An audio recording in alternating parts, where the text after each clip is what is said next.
Hello, everyone. This is Preacher Bill Gilliland and Preacher Adam Eggleston at First Christian Church, and want to thank you for spending a little time with us. I think we called the first of these Table Talk or something like that.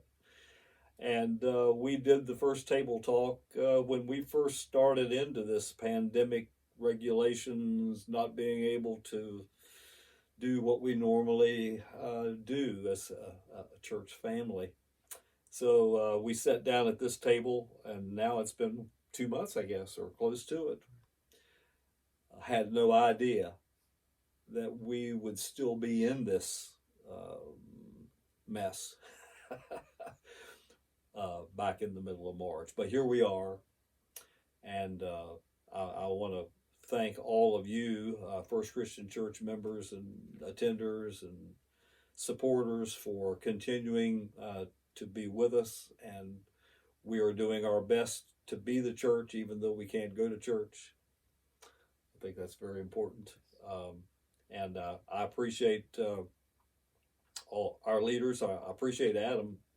I've said many times, he's the tech guru behind all of this, and we are taking steps to do better in that area. You might want to just mention we don't plan to give up a lot of this when we're able to go back to church. Correct. We know that many people still either won't be able to get to church or will be hesitant at first, or maybe far away from here but have liked tuning in. We are going to continue that process. We have equipment on the way, learning new software, learning different things that we will be able to use to make sure that even once we are back in the same room, we're streaming out to anybody who may want to tune in, either during that time or later on. But the message will still get out there in multiple ways every week. And we've had good response from through the online Correct. ministry. Good. A lot of visitors. Yes. Folk both near and far. Yes. Every week somebody is commenting saying, "I'm watching from this state or this city," and people who wouldn't normally be able to visit and attend have been a part of our fellowship. And Adam is logging these services where you can go back and Correct. re-listen, Correct. redo them. So these are all additions and good advantages as far as the church ministry is concerned. So we certainly aren't discouraged by everything that's happened. It has placed opportunities as well as challenges. We said that at the very beginning.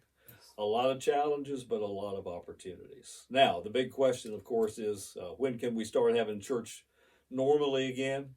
And you know, we've said before, we may never get back to the normal that we knew before. Of course, now phase one of the governor's program is kicked in, where he is giving permission for churches to assemble, not necessarily recommending that they assemble, because one of the first things he said in the regulations was you're safer at home than you are anywhere else. Our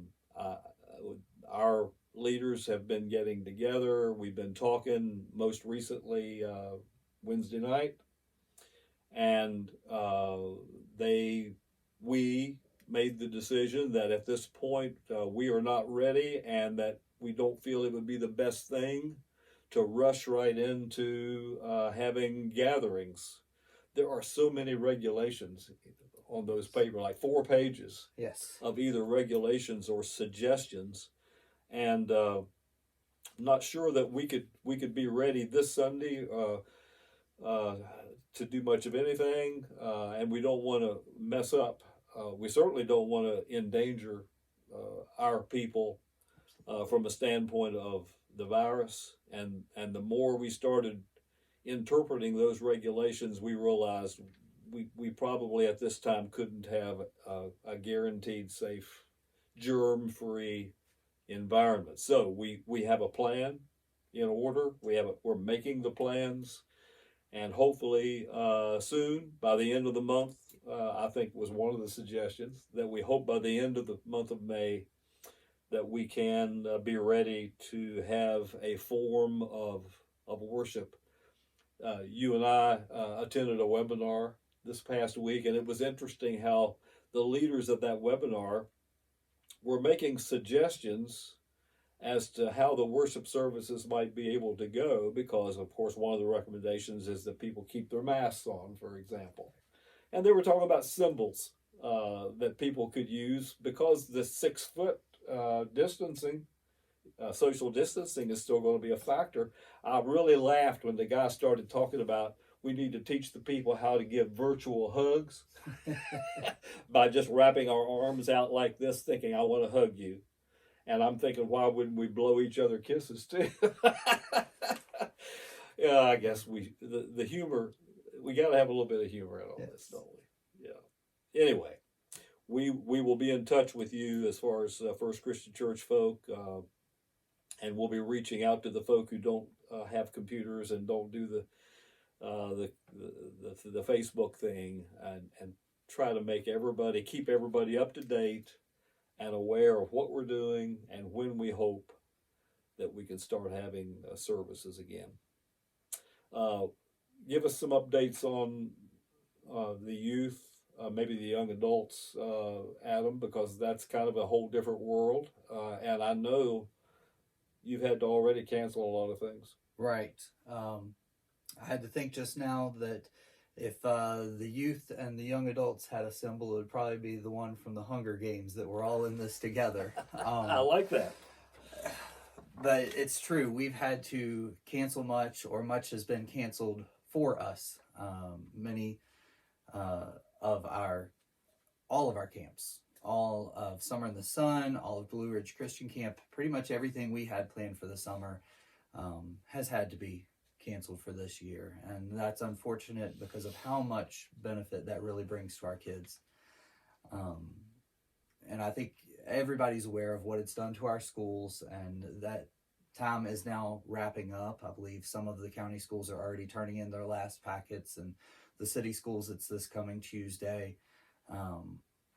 We're right at that point where I was reminded this week that this past Wednesday would have been our last Wednesday meal, and we were going to be headed into a time of revival. And it's unfortunate that we have to miss out on those things, but there's still much good going on. We're just going to have to get creative. VBS, we're still kind of waiting to see what happens. A lot of that may depend on how the schools are reacting, because that's still an unknown. Those meetings are still happening. Many of you are taking the surveys on what you have available to you to make sure the kids are taken care of. So we're monitoring all of that to try to hope for something later on in the summer. We're just going to have to get creative. I know we've made suggestions about possibly a drive-in movie or something that would get people in the same vicinity or doing the same thing, but not necessarily breaking social distancing or doing anything we're not supposed to do yet. We're also trying to keep an eye on the fact that now many have seen the news that the virus is taking on new effects in children. Yes. And it's affecting them in ways that we didn't understand, and there are new dangers to think about. So we're keeping ahead of that and trying to make sure that as a part of our planning, when we are able to meet safely, that special accommodations are made for the children's departments, making sure that everything we do there is within best practices to protect both the kids and the teachers, the volunteers who are there with them. So doing what we can, like I say, all in this together here. Yes, we are. Yes, we are. And from the very beginning, we've said that and encouraged our folk that we need to be the church, even though we can't go to church. And I think that's going very well. We had a couple of weeks there where we joined in and prepared meals for the M3 Militia Minutemen program.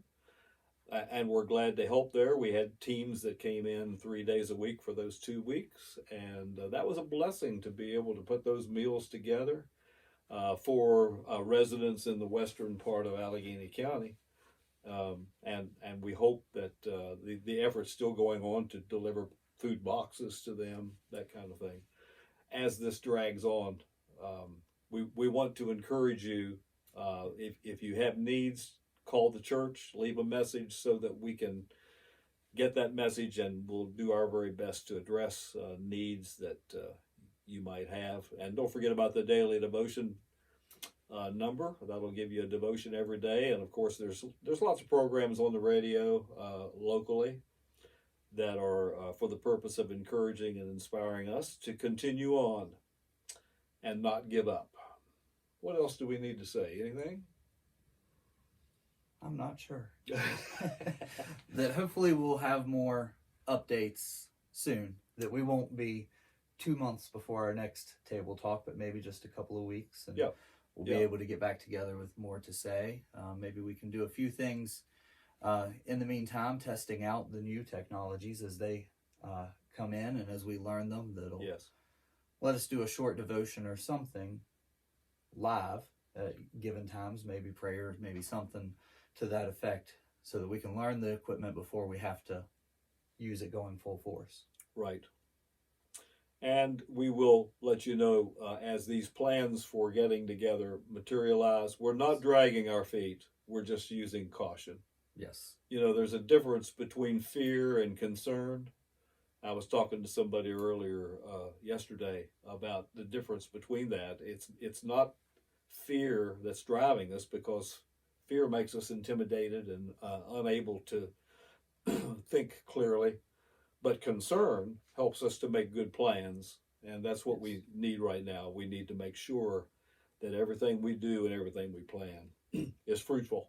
Yes. Love the Lord your God with all your heart, soul, and your mind. You got to think through this stuff and make loving decisions for the flock. Righto. So thank you much, and God bless you all. Stay safe.